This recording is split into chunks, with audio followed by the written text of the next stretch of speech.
Un bimbo che nasce è una specie di sorpresa per l'umanità.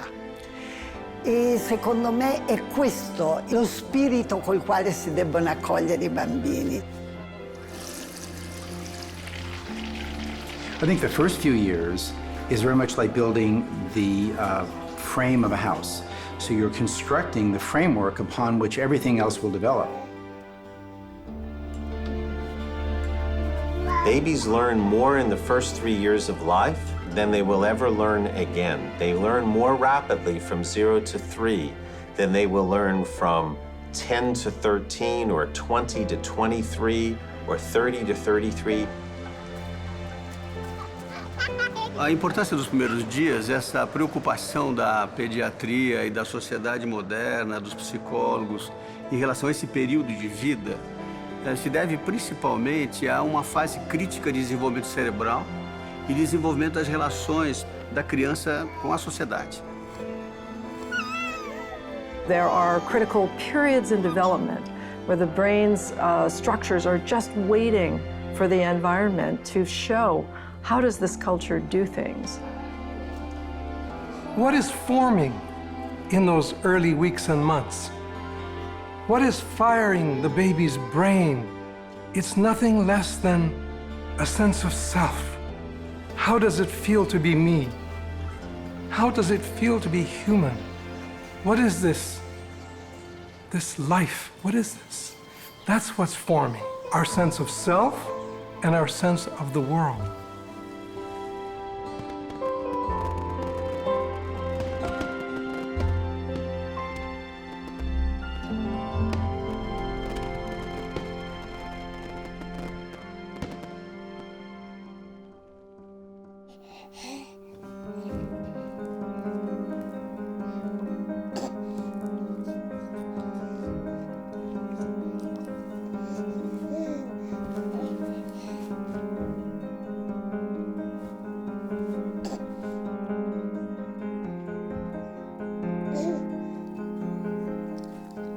If you think of a newborn baby, the mother holds the baby in the hospital.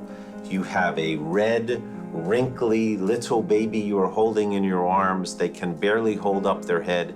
And by 3 years of age, they can walk, they can talk, they even lie about some things. If they have cookie crumbs on their mouth and they were not supposed to eat the cookie and you said, "Did you eat the cookie?" They say, "No, I did not have any." So by 3 years old, they are engaged in some deception.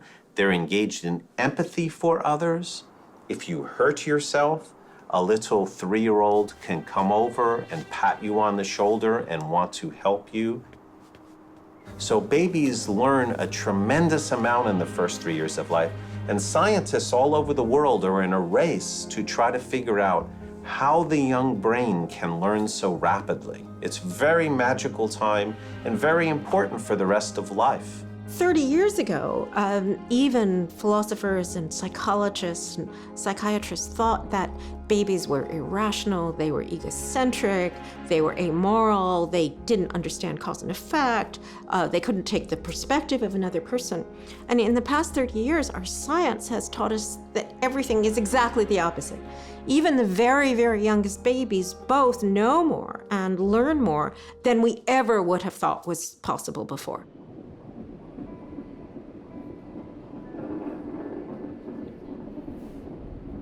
On a longtemps pensé, en Occident là du coup, on a longtemps pensé que le système nerveux n'enregistrait que lorsqu'il était complètement terminé, mature.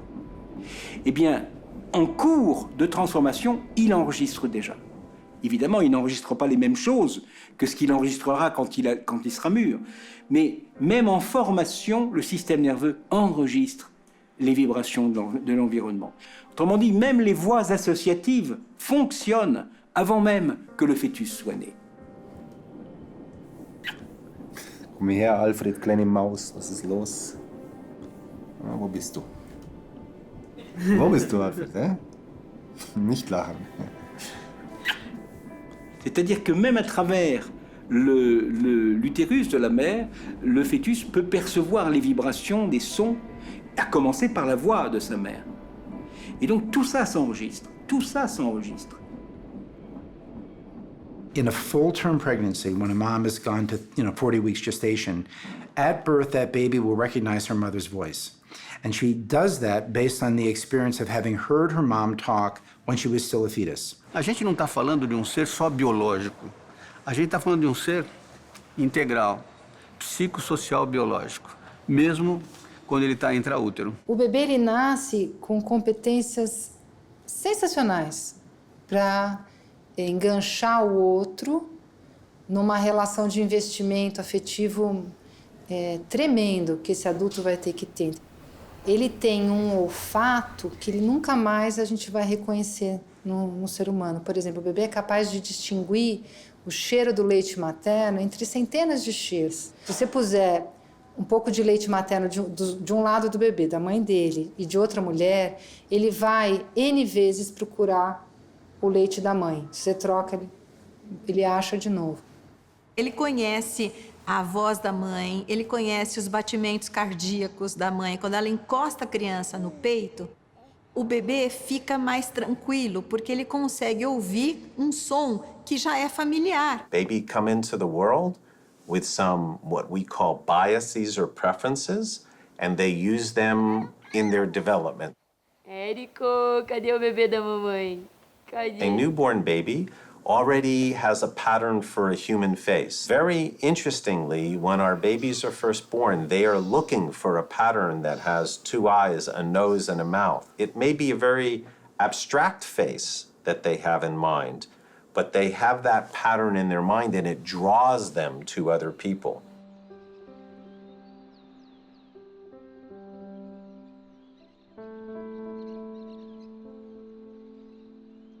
And they have the immediate thought, that thing out there is like me, that moves like me, it behaves like me. I am very interested in that. And so they learn best and first from the people around them. They are very social creatures. They need us socially, and their attention is drawn to us.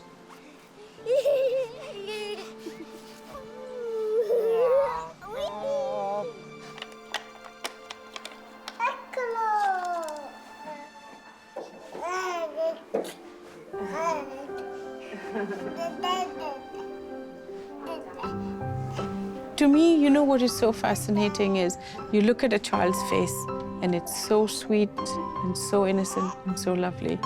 And what we don't see behind that sweet, lovely face is how much activity is going on. A 3-year-old's brain is twice as active as your and my adult brain. There's so much activity going on, but we don't quite see it because the baby doesn't express at that time. Baby just babbles and coos. And to me, those neural connections are almost like stocks and shares, charts going up. And the more we invest in them, the better the return. Next time you look at a baby or an infant, if you want to know what's going on inside that baby's brain, every second the brain is making between 700 and 1,000 new connections among brain cells every second.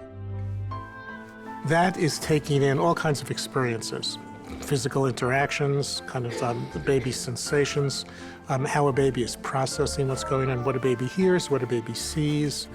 All of that is making connections 700 to 1,000 per second.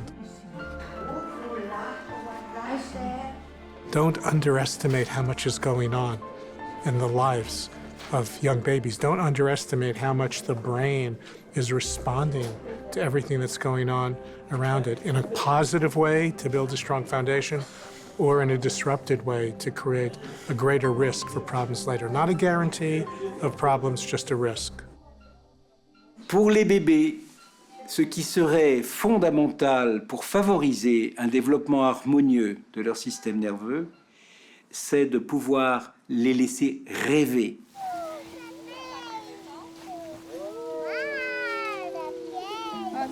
Rêver, non pas seulement quand ils dorment, mais de leur donner la possibilité de, à travers la lumière, à travers les sons, de leur donner du temps. Pas seulement faire de l'élevage, bon, il faut te laver, manger, aller dormir, etc., mais pouvoir laisser des respirations importantes, les porter contre soi, leur donner la possibilité de sentir leur corps et aussi de sentir tout simplement la nature, de sentir l'eau, de sentir l'herbe, de contacter le monde avec leurs sensations et avec leurs propres émotions, avec leur propre capacité à ouvrir ensuite à toutes les images qui les traversent.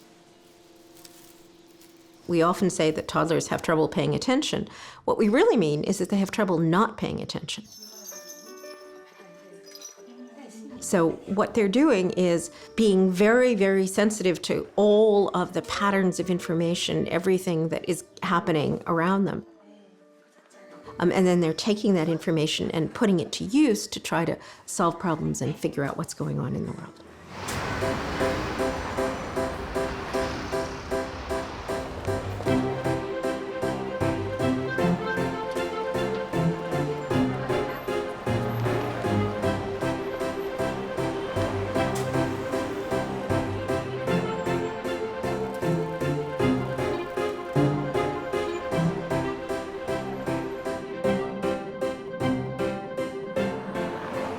A volte mi sono sentita spesso dire il bambino ha bisogno di imparare, è una sorta di vaso da metterci dentro dei saperi. No, non è vero, non è questo. Non è una tabula rasa dove tu appoggi i tuoi saperi e le tue competenze. L'importante è vedere il bambino come capace di avere tanto dentro, di avere tanto da insegnarti.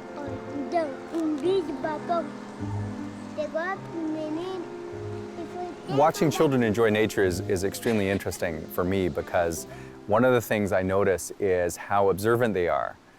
And I know for me as an adult, we often kind of walk around with our eyes fundamentally closed.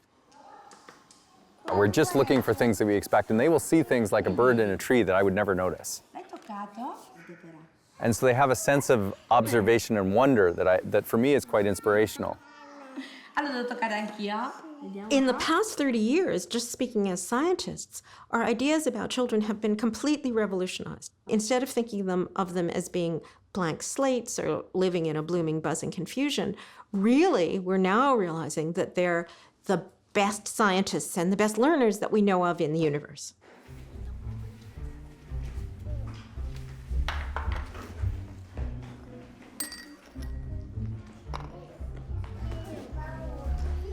Children are recognizing novelty in the most mundane things.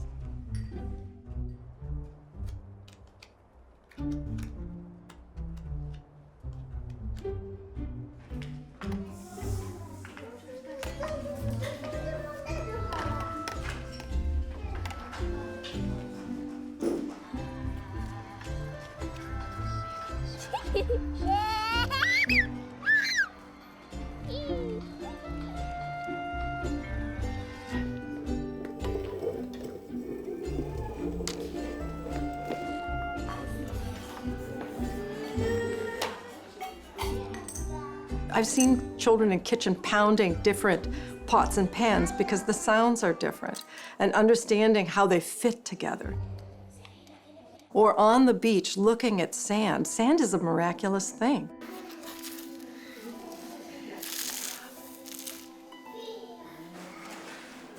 It shines, it's got different colors.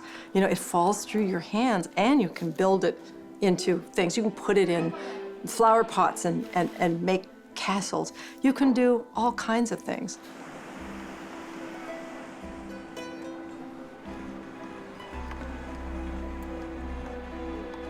The mind of a child is totally open, unscripted, waiting for discoveries to be made. We would do well as adults to remind ourselves what it was like to be a child.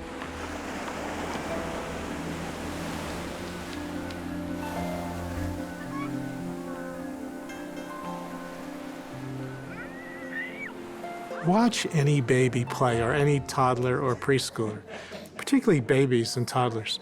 They work at the same thing over and over again, right? I mean, adults kind of sometimes get bored by that. See a child gets a new toy or something, even if it's something as simple as putting blocks in a cup or And a simple puzzle.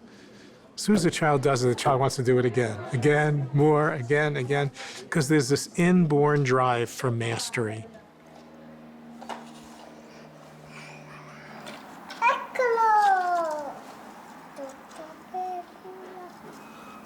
Babies are busy trying to understand how predictable the world is. Does the world work like this? If I drop that spoon, will it make another sound?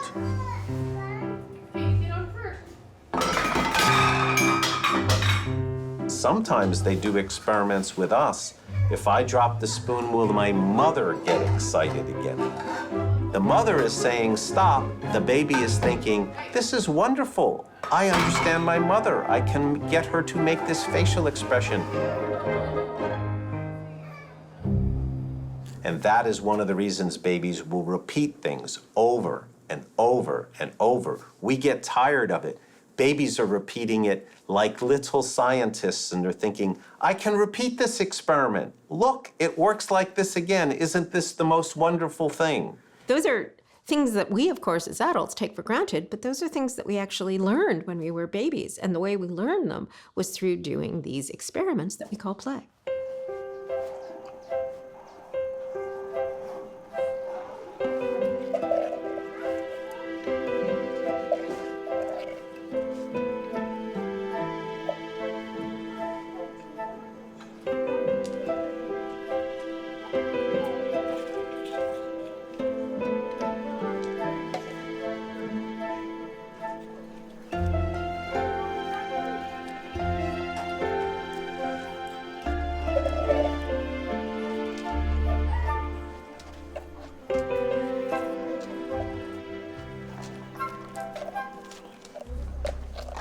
Most of the time, young children are not successful. Children fail a lot. They try to climb up on the couch and the couch is too high.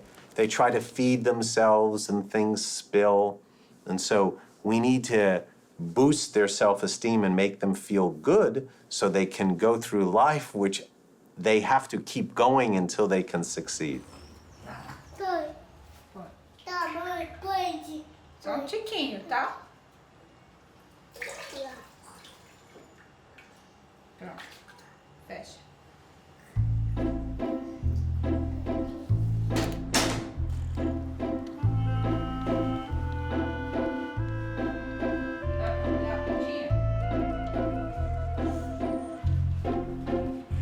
Agora sim.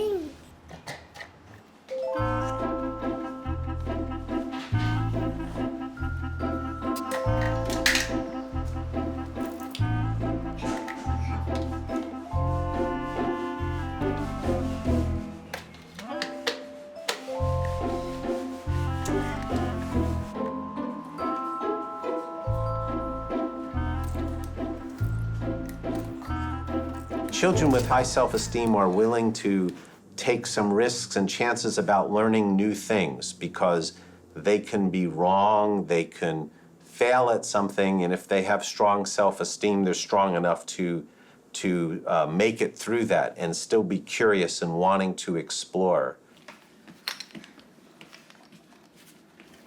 Thank you. Okay, where does it go? What you need is, you need that little bit of challenge and the frustration that goes with not being able to do something so easily so that you work at it. It's not only working at it to master that skill, it's working at it to develop a sense of what it's like to work for something that's not that easy. If you never get that experience of every time you try something that's a little bit frustrating, an adult comes and does it for you, how do you learn how to deal with frustration? Which is a very important thing to learn, right? If everything's too easy, you don't grow. If things are too hard and everything is so frustrating, that's not good. So it's this balance. Good job, sweetie. I think that we can nurture children's persistence by letting them try things, letting them learn from their mistakes, not trying to correct everything they do so quickly. To be persistent takes patience. And so we have to model that and encourage that in children. Babies are very curious about the world. They observe what you're doing, listen to the world around them, and they do have memories. And there are many types of memories they have. The simplest one is called recognition memory. They can recognize the mother's face when she comes back, even when they're very young, at maybe 3 weeks old.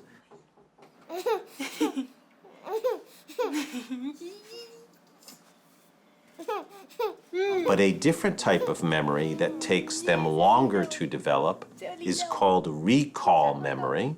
And recall memory is when you can recollect in your own mind what it is that you saw before. Not just that you recognize it now, but when the thing is absent, that you can think about it when it's absent. As adults, we feel as if because we can't remember what it was like to be a baby, that nothing is going on. And that memory, that sense of your whole life as a single set of events, doesn't seem to show up until about 3.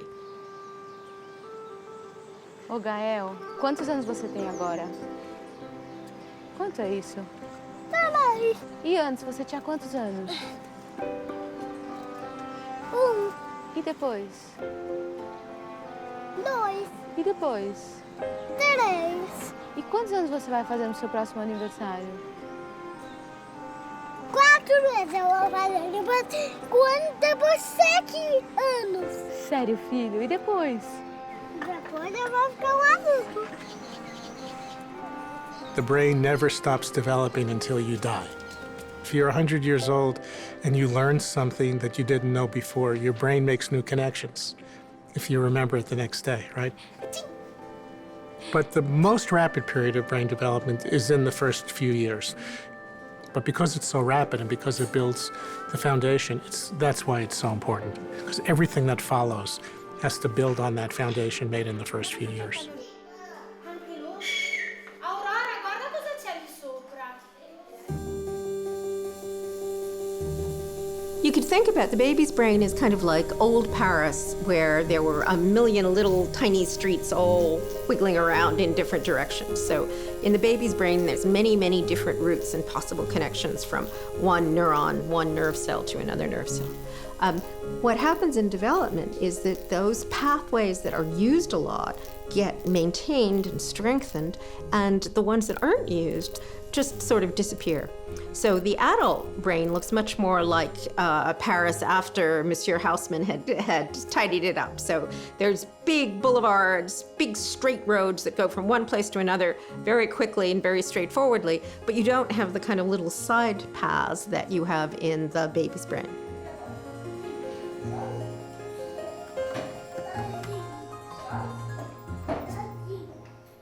Neuroplasticity is the brain's ability to change with experience.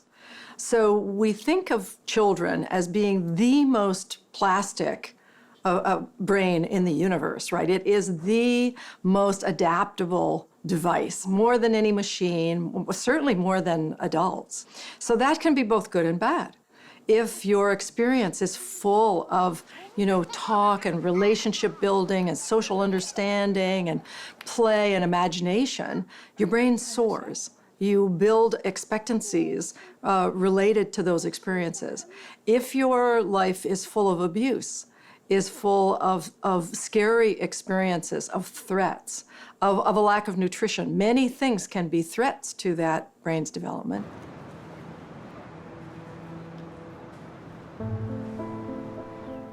Then you close down your expectancies. You close down your joy of life and your tendency to want to experience the next new thing. So you can either grow or limit your potential in that early period based on what your experiences are. The example is if you're a flower trying to grow in a desert and you have no water, then the flower will die.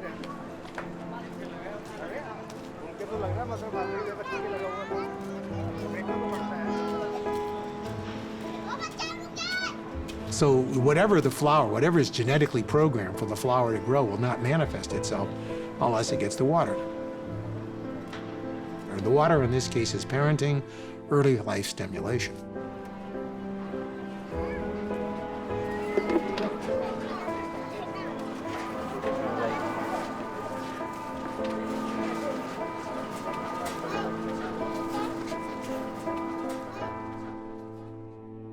Tônia!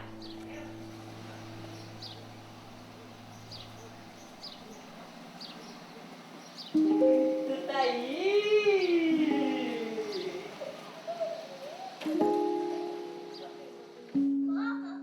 Achou? Peguei mais. Ah, pegou mais pra ela. E ela viu os irmãos dela indo pro colégio. Ela Tem um copinho aqui, ótimo. O que tu vai fazer com o copinho?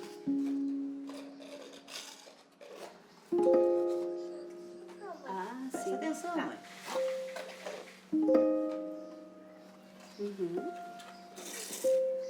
Aqui. Mas olha só, mãe. Que legal que tá Que ficando. alto que ficou! Olha! Oh! Não faz mal, vamos juntar, ó. Eu te ajudo nessa aqui. The only way that children can achieve this amazing capacity for learning and exploration, that all depends on the fact that they have a very secure, stable, loving set of caregivers, people who are taking care of them. And that love is really what's the necessary background for all of the exploration and learning to take place. O que me vem à cabeça é uma imagem que é da minha infância. Sabe o que é? O meu pai tinha uma loja de material de construção. E uma das coisas que a gente vendia muito para os clientes era aquela fita isolante, né?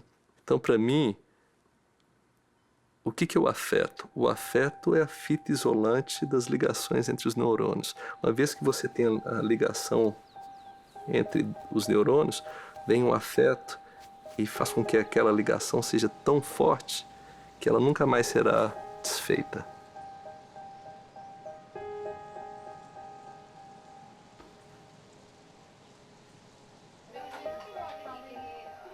Probably the most significant discovery is that brain development is influenced as much by the environment as it is by genetics. You know, we're living through a scientific revolution right now that has shown that this old debate about nature versus nurture or genetics versus environment is over. It's not one or the other, it's both. So, you know, I think what's really important is to know that beginning at birth, actually even before birth, the experiences that a young child has, the interactions a child has with people, literally gets under the skin and into the brain and affects how brain circuits are made, how the architecture of the brain is built. So early experience literally shapes the architecture of the developing brain. I think that the evidence of who they are is there the moment they're born. But you can't know really. I mean, every step along the way they're transforming and growing, right? I think that, you know, we have genetic dispositions to things like anxiety, you know, ADD, certain things like that. So I think that carries an element to it. But I think a lot of how your child becomes is also a product of how you handle those things. So it becomes a product of environment. What kind of home do you have? What kind of decisions do you make at home? How do you behave? How do you lead your own behavior, considering whatever genetic predispositions or conditions you might have? A, B, C, D, E, F, G, H, I, J, K, L, M, N, O, P, Q, R, S, T, U, V. When a baby is born and you're a parent for the first time, how do you know how to parent? How do you know how to respond to a baby? Well, part of it is like everything else. It's built into our genetics, but it's affected by experience. It's not like you read the textbook. It said you're biologically programmed to do that. And you have to be, because if we weren't, we would have gone extinct as a species, because babies are so helpless, right?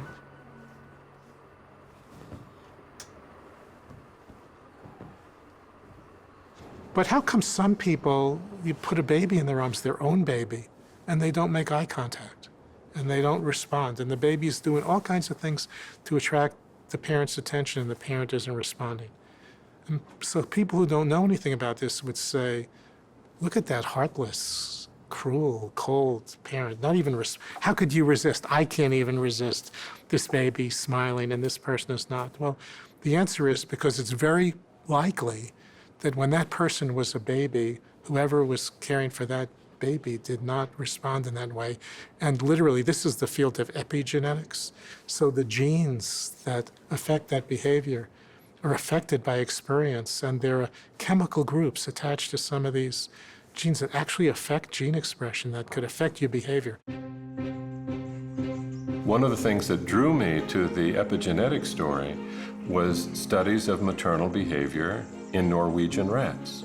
And it turns out that in Norwegian rats, some mothers lick and groom a lot, and other mothers don't lick and groom very much.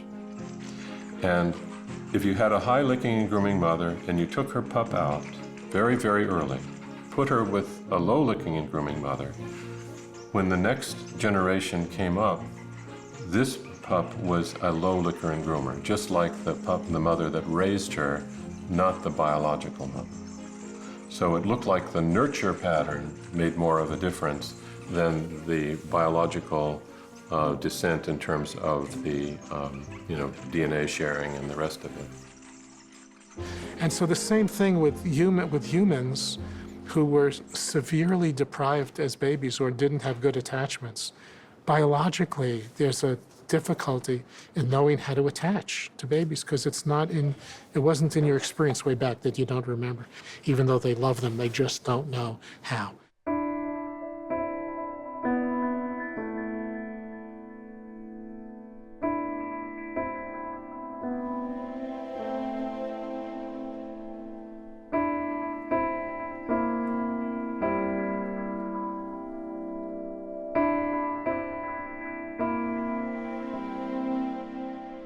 One reason people have studied children who are growing up in institutions is it's a way to understand what happens when the brain is deprived of all sorts of experiences. So in many institutions, babies lie in a crib staring at a white ceiling for the first year of life. So there's no visual information. There's nobody talking to them, no one touching them except to change them a few times a day.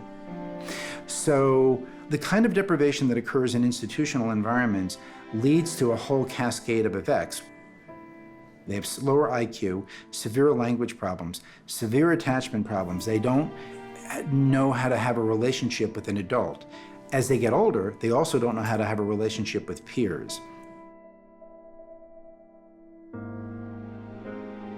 So in our case, the treatment was high-quality foster care, which we had to build ourselves because there was none in Bucharest, Romania when we started.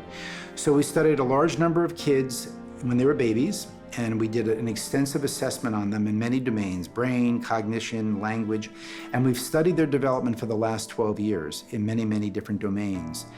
Now, what's powerful about this is that we knew that over time, many of the kids in the institutional group would leave the institution because we had no control over this. The government did this. But it turns out it didn't matter. If you looked at the data based on what group you were assigned to, if you were assigned to the institutional group and spent more than just a few years there, 12 years later, you still suffer the consequences, even if you were in a family after the age of 4 or 5, because it was where you spent those years in those first few years of life that was most critical. When we consider all the things that kids don't get when raised in an institution, probably at the top of the list would be a caregiver who is really devoted to that kid and committed to that kid.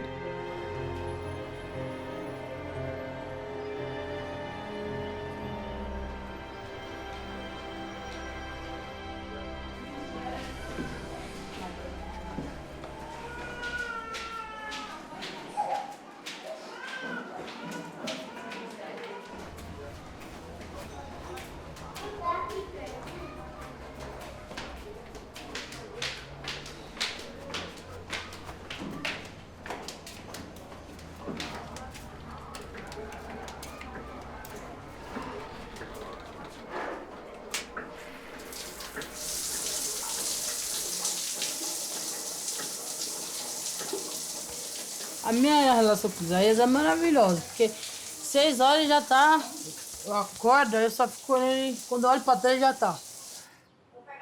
Aí começa um dar, é que as primeiras, os nenês sempre são as primeiras sílabas, dar, mar. Não sei se você percebeu, que ele tá tentando falar mamar, Mamãe veio, calma, meu filho, vai empurrando aí. O pai dele ia ficar doido porque ela fala mamãe primeiro, né? É porque o outro foi o papai primeiro, né? Ó, é hora do almoço. Vem, nego. É assim, ele acorda assim, aí observa o movimento. Né, nego? Olha lá. Vem, mãe. Aí deixa ele acordar por ele mesmo, pra ele observar o movimento. Tá diferente aqui, a porta tá... Pera aí, a porta tá aberta. Deixa eu pegar ele aqui. Quer fugir, né? Vem. Oi, meu nego. Acordou, foi? Acordadão. Que zelo gostoso. Então, como vocês podem ver, minha relação com ele é maravilhosa, eu gosto. Meu companheirinho, entendeu? Quando todo mundo sai, vai todo mundo trabalhar, esse cara aqui é meu companheiro. Dou risada com ele, porque pra passar qualquer música ele fica antenado, ele é esperto, né? Acordou, mãe?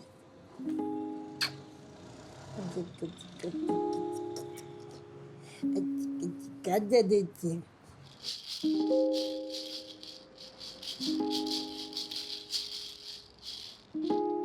Isis, quais são as grandes dificuldades?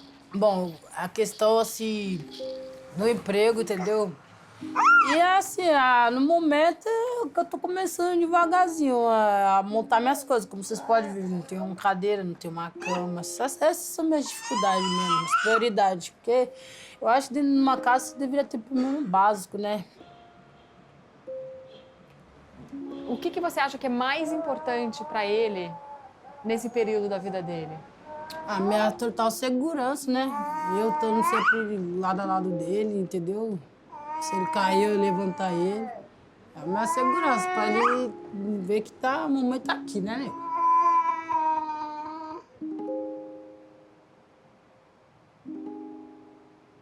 Qual que é a importância que você acha que você tem na vida dele? Eu acho que é aprendizado, né? A educação, tudo. Eu sou o escudo dele. Sou a Mulher Maravilha pra ele. Ele me vê assim, cara. O pai dele chega, já vai um pouquinho para dele que reconhece, mas volta pra cá na hora do TT, na hora da mamar, tudo. É, viu? E o que ele representa pra você? Ele é tudo pra mim. Nossa, ele é a minha vida, esses caras.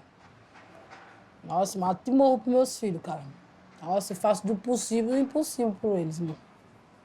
Todo tipo de amor que eu puder e de aprendizado, carinho, assim. Só o fato de ele estar batendo assim na minha mãozinha, já tá aprendendo já, entendeu? Ensinar ele batendo palminha, eu vou até o céu quando eu vejo ele batendo palminha, cara.